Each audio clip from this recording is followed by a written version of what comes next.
আসসালামু আলাইকুম। আমি মিমু স্কাই থেকে মিমু। আপনারা সবাই কেমন আছেন? আশা করছি যে যেখানে আছেন ভালোই আছেন। আলহামদুলিল্লাহ আমিও ভালো আছি। তো আজকে আরেকটা নতুন ভিডিও শুরু করলাম। আজকের ভিডিওটা শুরু করলাম পাখিগুলা দেখিয়ে। তো আমার 2টা পাখি মারা গেছে। চাঁদ রাতের দিন ভোরবেলা আমাদের এখানে প্রচুর বৃষ্টি হয়েছে। পাখিগুলা যেহেতু ছাদে থাকে আমরা খেয়াল করি নাই, ভোরবেলা বৃষ্টিতে ভিজা পাখিগুলা অনেক অসুস্থ হয়ে পড়ছিল। পরে ঈদের দিন সকালবেলা 2টা পাখি মারা গেছে। খাঁচাটা খালি খালি হয়ে গেছে। 6টা পাখি ছিল, 3টা পাখি মারা গেল। ঈদের দিন সকালে মনটা খারাপ হয়ে গেছে, এই জন্য আর ভিডিও করি নাই কোনো ঈদের দিন। বিকালবেলা একটু ছাদে উঠলাম, আসলে কোথাও যাওয়ার জায়গা নাই। ছাদে উঠে একটু বসে ছিলাম। এখন দেখেন প্রচুর বাতাস ছাড়তেছে, মনে হয় প্রচুর বৃষ্টি আসবে। আকাশ একেবারে কালো হয়ে গেছে। আর এত বাতাস, আমাদের ছাদের ওই সাইডে অনেক গাছ আছে, গাছগুলো দেখুন বাতাসে কেমন করতেছে।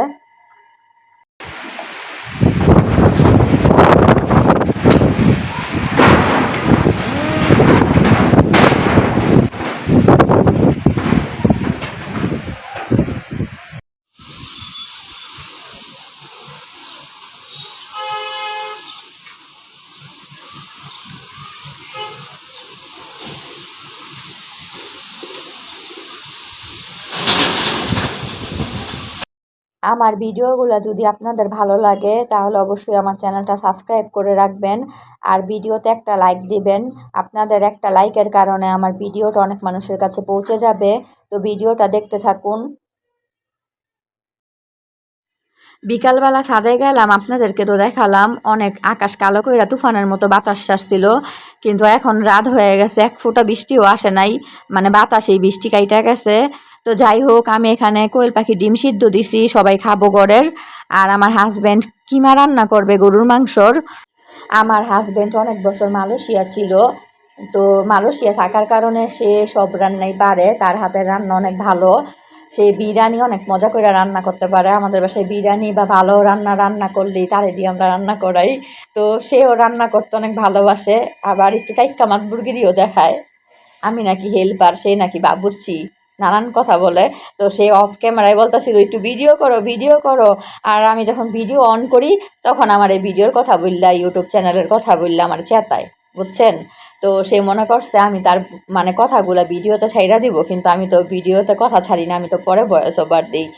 তো যাই হোক, একটু মজা করতেছিলাম দুইজনে আর রান্না করতেছিলাম। তো আমাদের ভিডিওটা আপনারা দেখতে থাকুন।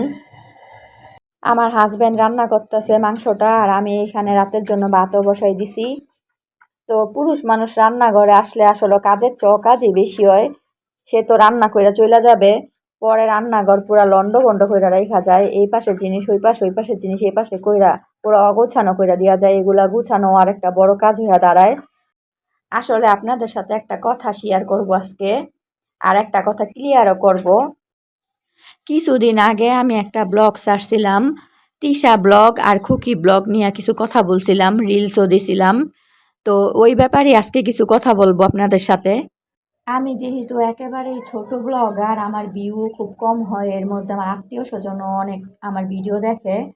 তো অনেকেই আমাকে ফোন করে মেসেজ দিয়ে আমার জিজ্ঞেস করতেছে যে তিশাকে, খুকিকে, মিজানকে আমি তাদের নিয়ে কি বলতাছি না বলতাছি, আমি পাগল হয়ে গেছি নাকি।